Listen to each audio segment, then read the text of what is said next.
नमस्कार दोस्तों, मैं हूं सुमित चावला। स्वागत करता हूं अपने शो द सुमित चावला में। आज हमारे साथ हैं जाने माने actor Prakash Joshi ji. Welcome sir हमारे शो में।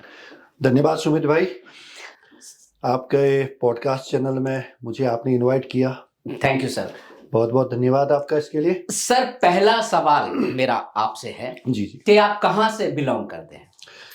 सुमित भाई, मैं भारत का एक हमारा दूरस्थ क्षेत्र हम कहेंगे, बॉर्डर एरिया अगर कहें तो वो ज़्यादा सही रहेगा। उत्तराखंड में एक जगह है हमारी, पिथौरागढ़। अच्छा, पिथौरागढ़ से? जी जी जी जी जी जी। तो मूल रूप से मैं पिथौरागढ़ का ही रहने वाला हूँ। अच्छा जी सर, सुना है आप स्पोर्ट्स में थे? बिल्कुल सही सुना। उसके बारे में कुछ हमारी ऑडियंस को बताइए। बिल्कुल बिल्कुल सुमित भाई, एक बहुत बढ़िया सा एक किस्सा मैं कहूँ, इनके मेरे जिंदगी का शानदार पल जी जी अगर कहूँ तो अतिशयोक्ति नहीं होगी। बिल्कुल कहिए सर। तो हुआ क्या कि पहले मेरे फादर एक इंटर कॉलेज था वहाँ पे शहर में, तो वहाँ पे टीचर थे। ओके, टीचर थे। हाँ, तो अक्सर टीचरों में क्या होता है कि जिस स्कूल में वो टीचर होते हैं तो अपने बच्चों को भी वो अपने ही स्कूल में दाखिला दिलाते हैं ताकि बच्चा कहीं इधर उधर बिगड़ ना जाए। जी जी। क्योंकि पहले का हमारा समय जो था कुछ और ही था। अब आज का तो समय कुछ अलग कुछ अलग है। सही बात है सर। जी। तो ये मान के चलिए सुमित भाई, उस समय घोड़ा गाड़ी ऐसा कुछ भी नहीं हुआ करता था। कम से कम 7 या 8 किलोमीटर पैदल जाना जी, और 7-8 किलोमीटर पैदल वापस आना। अब आपको बताइए कि पहाड़ का रास्ता कैसा होता है। नीचे स्कूल जाते समय डाउन मिलेगा, थोड़ी सी चढ़ाई मिलेगी, फिर डाउन मिलेगा, और वापसी में भी आपको वैसे ही आना है। आने जाने में बड़ा टाइम लग जाता था। अरे बहुत टाइम लगता था। 10 बजे का अगर हमारा स्कूल है तो मान के चलिए कि घर से हम 7 साढ़े 7 बजे हम निकल जाया करते। इतना टाइम लगता था? बिल्कुल। और खाने पीने का भी क्या था कि कभी टाइमली खाना बन गया अच्छा, तो बढ़िया करके खा लिया। कभी हल्का फुल्का, जैसे कहते हैं ना, चावल कच्चा रह गया, जी जी जी, आज थोड़ी सी दाल कच्ची रहेगी, जल्दी जल्दी। यस, लेकिन उस खाने का जो मजा था ना सुमित भाई, वो आज नहीं है। आज नहीं है। सारी चीजें आग में बनती थी, यानी कि जो लकड़ी की जंगल से बिन के लाया करती थी हमारी दादी अम्मा, हमारी माँ। जी जी जी। तो उसी में वो खाना बन रहा, और उसका टेस्ट भाई साहब गजब का था। गजब का टेस्ट होता। वो अभी भी मैं उस टेस्ट को याद करता हूँ तो मुंह में पानी मिस करते हैं आप। बहुत मिस करते हैं आप जी। तो सर, आपकी शादी कहाँ हुई? उत्तराखंड में ही हुई? बिल्कुल बिल्कुल, मेरी शादी उत्तराखंड में ही हुई जी। मैं खुद को बड़ा भाग्यशाली महसूस करता हूँ जी कि मेरे को एक टीचर घराने की, मेरे ससुर जी भी टीचर ही हैं जी, तो टीचर घराने की मेरे को एक पत्नी, ऐसी पत्नी के रूप में मेरी लाइफ पार्टनर ऐसे मिली जिसने मेरा हर सुख दुख में मेरा ध्यान रखा। जी जी जी। मतलब यू आर वेरी हैप्पी? बहुत ज्यादा, और मैं बहुत खुश नसीब खुद को महसूस करता हूँ कि मुझे ऐसी पत्नी मिली। जी जी। और मेरी फैमिली, भले ही मेरे बड़े भाई हैं जी, मेरे माँ बाप है, मेरे सगे संबंधी, मेरे रिलेटिव, वो हर समय उन्होंने मेरा बहुत सहयोग दिया, बहुत साथ दिया जी। यहाँ पे बात चल रही थी सुमित भाई, थोड़ा सा मैं उसी पॉइंट पे आ रहा हूँ कि वॉलीबॉल की जो बात आपने की थी, फिर थोड़ा सा हम अपने मुद्दे से भटक गए। तो उसके बाद क्या हुआ कि शहर से मेरे फादर का ट्रांसफर ग्रामीण क्षेत्र में हुआ जी। अब अपने साथ जो है उसी स्कूल में दाखिला के लिए पिताजी मुझे ले आए। तो स्कूल का नाम था गोरंगचौर। अच्छा। हाँ, तो 10th में वहां पे मैंने एडमिशन लिया जी।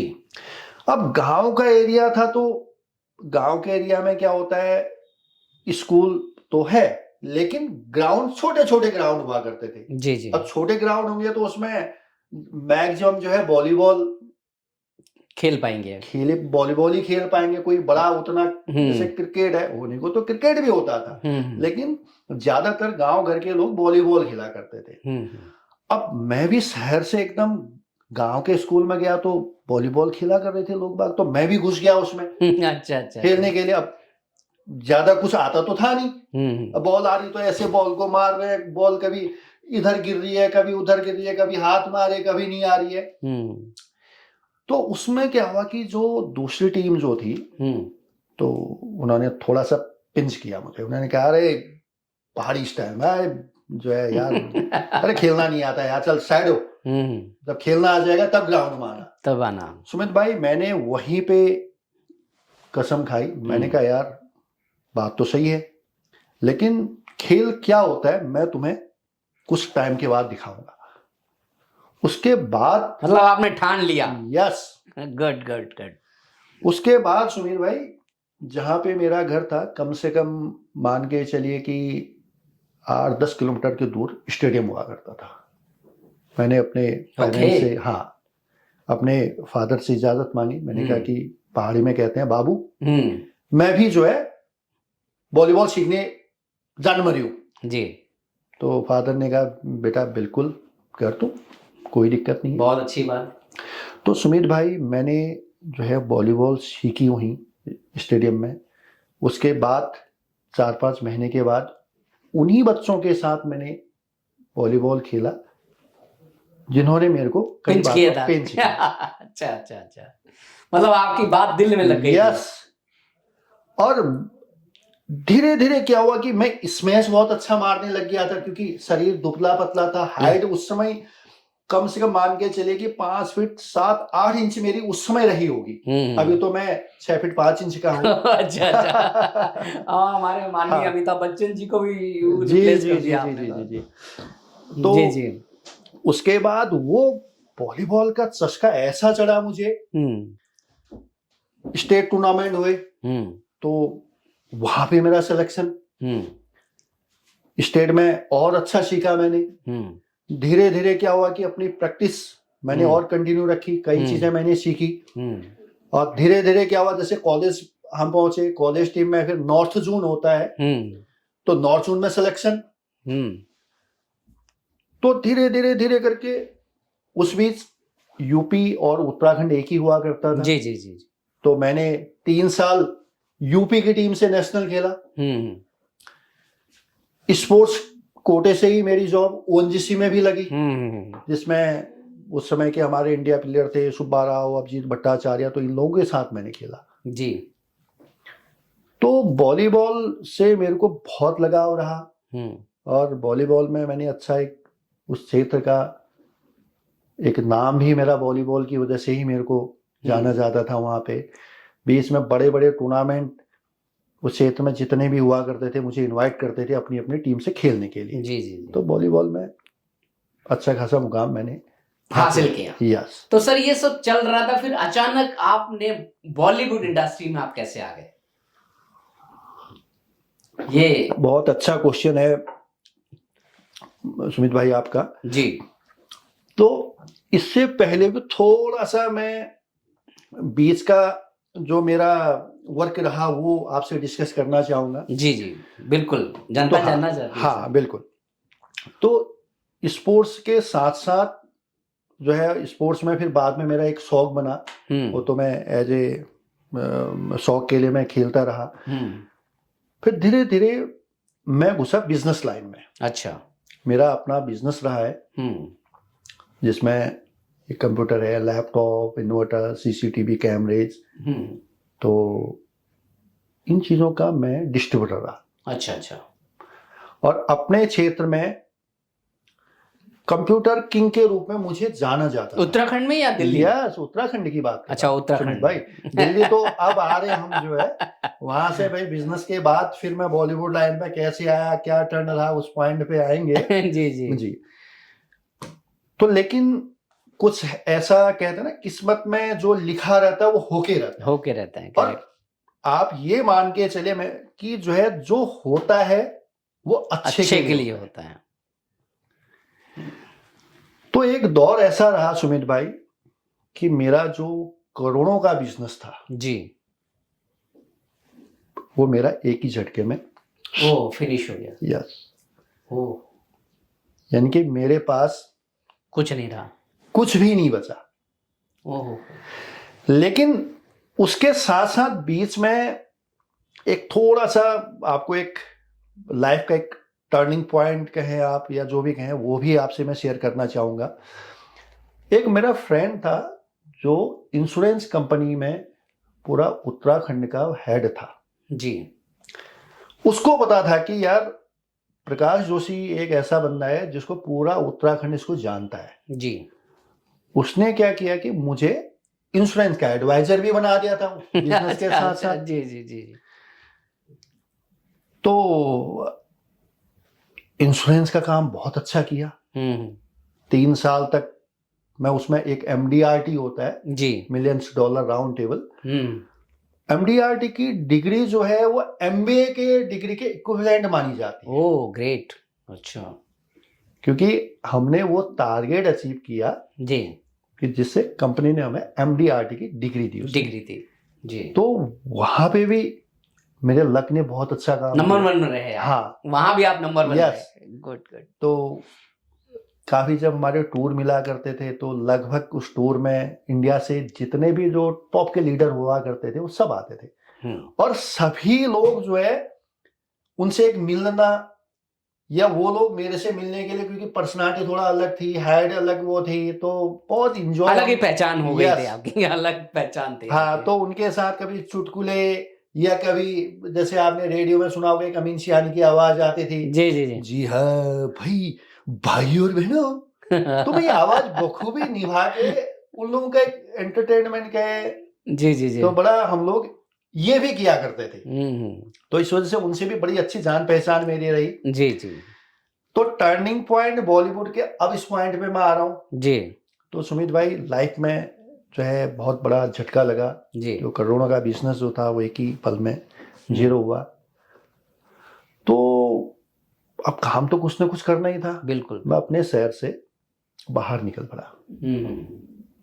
अब सोचने लगा यार क्या करें क्या ना करें, बच्चे भी छोटे छोटे बच्चे थे। तो एक दिन वाकया क्या हुआ कि मैं एक मॉल पे शाम के टाइम में घूम रहा था। जी। क्योंकि पहाड़ की ठंडी हवा, यहाँ की गर्म हवा कि हम लथेड़े हम ले रहे हैं यहाँ पे, जी जी जी है ना? पहाड़ों की तो बात ही अलग है। तो वहां पे अब मैंने कहा यार भाई यहाँ तो एकदम साले 45-47 डिग्री के आसपास टेम्परेचर। तो मैंने कहा यार इस टेम्परेचर में तो नहीं होता है। तो मैं अपनी फैमिली को, बच्चों को लेकर मैंने कहा बेटा चलो तुम्हें मॉल घुमा के लाता हूँ। खाली हम मॉल में घूम रहे थे। अब उसी बीच क्या हुआ कि मेरा टर्निंग पॉइंट वहां से शुरू होता है। अच्छा।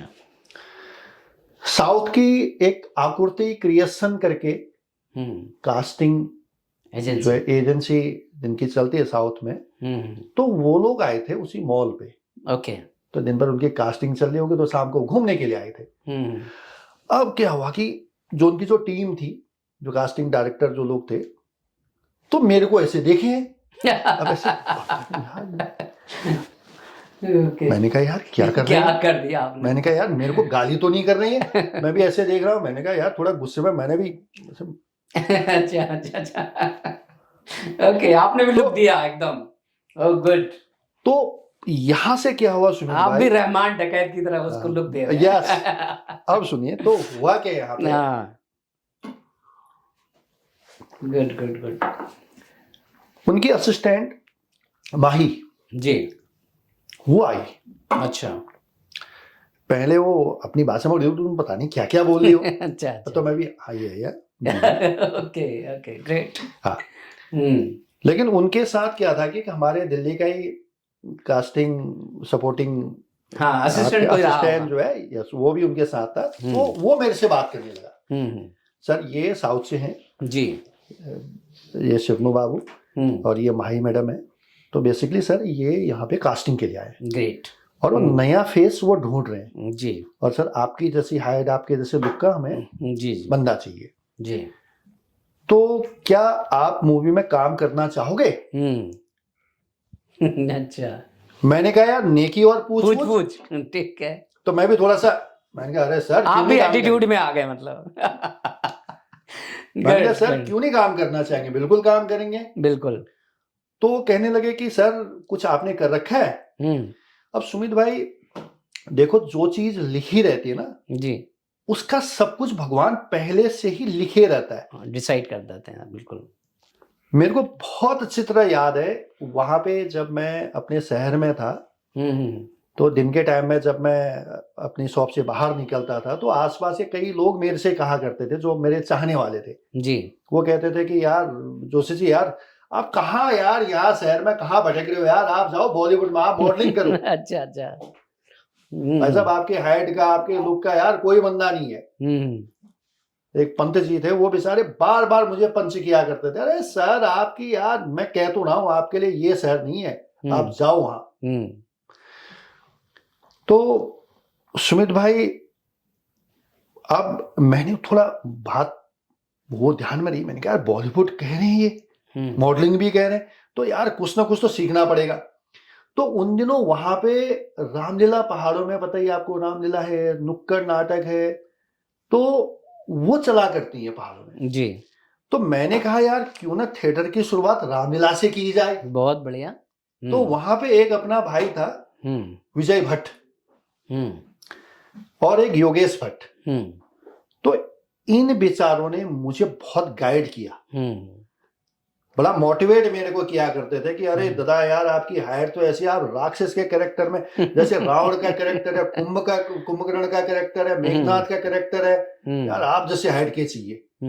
अब मैंने कहा यार लेकिन मुझे यार वो डायलॉग डिलीवरी है, पहाड़ों में क्या होता है कि जैसे डायलॉग के साथ साथ गाने होते हैं वहां पे, दोहा, सोठा, चौपाइयां, जी जी, ये चीजें भी होती वहां पे जी।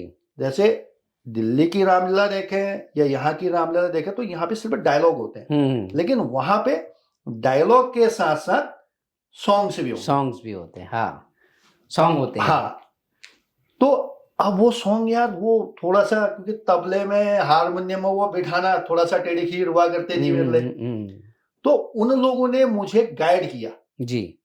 और मैं भी जो है कभी कभार दिन के टाइम में फोन करने वाला उनको, योगेश भाई कहाँ हो, या बिच्छू भाई कहाँ बैठे हो, तो कहेंगे अरे दादा आ जाओ, घर में हूँ, हारमोनियम में बैठा हूँ। भले नहीं भी बैठे रहे तो बुला देने वाले, अरे दादा आओ यार हारमोनियम बैठा हूँ, मैं भी जो है चले जाने वाला। तो रियाज वहां से किया। एक रावण का लुक है यार, कैसे लुक आता है उसका, कुंभकर्ण का है जैसे, या खरदूषण है, तो वहां से धीरे धीरे मैंने थिएटर भी सीखा, उन्हीं लोगों से सीखा। अच्छा, जो आपको कास्टिंग जी जी।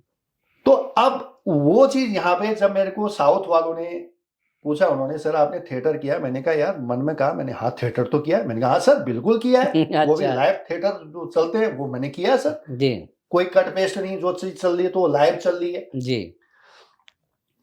तो उसके बाद इसी मयूख विहार में फेज 2 में उन्होंने ऑफिस भी खोला था जी, जहाँ पे उनकी कास्टिंग चल रही है करीब 1-1.5 महीने 2 महीने से जी। तो उन्होंने बोला सर कल एक बार थोड़ा सा आप आ जाइए ऑफिस में, तो कुछ अन्य चीजें भी हम आपको बताएंगे, साउथ के डायलॉग क्या होते हैं, कैसे क्या होता है, वहां तो सीधे हम सेट पे ही जाएंगे जी। तो आया यहाँ पे करीब 15-20 दिन का वर्कशॉप हुआ। यस, वो भी मैंने किया और फ्री ऑफ कॉस्ट, मेरे से कोई पैसा नहीं लिया। Good good. तो वहां से मैं साउथ की मूवी, खजूर करके मूवी उन्होंने बनाई, अभी हो सकता है वो 1-2 महीने में वो रिलीज होने वाली है जी जी जी। तो वहां पे मैं वो करके आया। ओ ग्रेट, क्या बात है। अब उसके बाद क्या हुआ कि थोड़ा सा कॉन्फिडेंस बढ़ा, मैंने कहा यार भाई एकदम ही टॉलीवुड में एंट्री हो रही है तो यार कुछ तो है मेरे अंदर, सही मैंने खुद ही मैंने ये सोचा अपने दिमाग जी जी जी। तो यहाँ पे भी फिर मैंने कहा बॉलीवुड में भी ट्राई करें जी। तो इंस्टाग्राम चैनल में वो लोग बाग डालते रहते हैं कि यहाँ कास्टिंग हो रही, यहाँ कास्टिंग हो रही करके। तो एक दिन ऐसे ही जो है मैंने इंस्टाग्राम में देखा, डीएम स्टार करके कालिका जी में जी कास्टिंग डायरेक्टर थे जी। तो ऐसे ही पेज उनका खुला था कि भाई ऐसे ऐसे ऑडिशन चल रहा है। तो सुमित भाई मैं चल दिया वहां पे जी। अब मैंने देखा वहां पे कि यार मैंने कहा 400-500 लोगों का क्राउड। अच्छा, इतनी हाँ। भीड़, अच्छा। तो भाई साहब एक से एक बिल्कुल कोई एटीट्यूड में होता है, ये भाई कास्टिंग चल एक्टर रही है, है, एक्टर है, तो तो जाहिर सी बात है। रेडी वेडी होके हाँ, जाते हैं प्रॉपर। हाँ। जी जी जी। तो यार सुमित भाई जैसे दरवाजे से एंट्री की तो मैं बड़ा नर्वस हो गया। मैंने कहा यार 400 मुश्किल है। 450 लोग हैं, मुश्किल है यार। अच्छा मैंने अच्छा। कहा कहाँ नंबर आएगा, लोगों के हाथों में स्क्रिप्ट के पेपर। जी। तो अब क्या हुआ, मेरे मन ने कहा कि यार थोड़ी देर रुक जा तू। रुक जाना चाहिए। जी जी। अब कहीं जगह तो बैठने के लिए थी नहीं, तो जहां पे वॉशरूम है थोड़ा अंदर से स्मेल भी आ रही थी, वहां पे कोई खड़ा भी नहीं था। मैंने कहा यार चलो यहीं पे खड़े हो जाते थोड़ी देर। तो इतने में क्या हुआ कि जो कास्टिंग डायरेक्टर थे मुंबई जी, से, सोहन ठाकुर जी। वो स्वामी दयानंद के ऊपर मूवी बना रहे थे। तो वॉशरूम आए, अब उन्होंने यूं देखा, वॉशरूम जाके थोड़ी देर में वॉशरूम से बाहर आके अपने रूम पे चल दिए। तो जैसे वो अंदर गए तो 2 मिनट के बाद अंदर से एक लड़का आया, वो बोलने लगा कि सर आपको बुला रहे हैं। अब मैंने यूं देखा, मैंने कहा यार इतने लोग इतनी हैं। भीड़ में मेरे को नंबर आ गया। मैंने कहा, मैं ऐसे कहा मेरे को सर जोशी जी आपको जी चल लिया मैं। तो ऐसे ही बैठे थे वो सोहन ठाकुर जी, जी। उन्होंने देखा हरियाणवी और पंजाबी नहीं चलेगी, अच्छा। शुद्ध शुद्ध हिंदी बोलनी है। तो मैं थोड़ा सा स्माइल दी, मैंने मुस्कुराया। मैंने कहा सर न मुझे हरियाणवी आती है ना मुझे न पंजाबी आती है, मैं उत्तराखंड से हूँ सर, जी। और मुझे शुद्ध शुद्ध हिंदी हिंदी बोलनी आती है। वो अरे गुड, बहुत बढ़िया, स्क्रिप्ट पकड़ाई। यार ये स्क्रिप्ट है, कितनी देर में दे दोगे? मैंने कहा सर 2 मिनट। नॉर्मल स्क्रिप्ट थी, 2 लाइनें थी। झांसी की रानी के साथ फाइट वाला वो सीन था, उसमें सेनापति का कैरेक्टर था, और डायलॉग था, दुख तो इसी बात का है कि अंग्रेज हमारे स्वदेश और स्वधर्म को अंदर से खोखला किए जा रहे हैं। अच्छा। ये डायलॉग मारा मैंने जी। तुरंत उसी समय उन्होंने ओके कर दिया। बॉम्बे फोन किया, प्रोफाइल भेज रहा हूं, Prakash Joshi 6 feet 5 inch, note करो। फिर बोलने लगे यार घोड़ा चलाना आता है। मैंने कहा अरे सर बिल्कुल, हम पहाड़ों से हैं वैसे ही। अरे सर बिल्कुल सर। तो वो शूट वहां से फिर बॉलीवुड में एंट्री हुई। अब उसके साथ साथ एक वाक्य और बताओ आपको जी। मॉडलिंग लाइन पे इस पॉइंट पे भी आ जाते हैं जी। तो डीएम स्टार का बहुत बड़ा ऑफिस, बहुत बढ़िया सा काम उनका था सुमित भाई जी। अब आज की डेट में भी खैर उनका चल रहा है जी, लेकिन कुछ हो सकता है उनके साथ क्या रहा क्या नहीं रहा, कुछ थोड़ा सा। तो नीचे वाले ऑफिस में देखा हूं कि वहां पे भी 40-50 लड़कों की भीड़ लगी है, मतलब हर जगह ऑडिशन चल रहा है। अब एक चीज मैंने ध्यान दिया कि मैंने कहा यार नीचे ऑडिशन चल रहा तो उसमें 18 साल 20 साल 22 साल के पतले दुबले पतले लड़के, बिल्कुल हैंडसम से टॉल लड़के, मॉडल्स, फॉरेनर्स भी उसमें वहां दिख रही। तो मैं पूछ बैठा वहां पे, मैंने कहा भैया यार यहाँ पे क्या चल रहा है? उन्होंने कहा सर ये मॉडलिंग के ऑडिशन चल रहा है। तो मैंने सोचा कि यार यहाँ पे पहुंचे हैं तो क्यों ना एक बार मॉडलिंग पे भी ऑडिशन ट्राई कर लिया जाए, ट्राई कर तो वहां पे गुप्ता जी जो मॉडलिंग एजेंसी, अब उनका पूरा नाम याद नहीं आ रहा मुझे, तो वो थे वहां पे जी। मैं पूछ बैठा उनसे, सर मैंने कहा मेरी एज तो करीब 45, उसमें 45 का था मैं, मैंने कहा सर मेरी एज 45 है, क्या मैं भी मॉडलिंग कर सकता हूँ?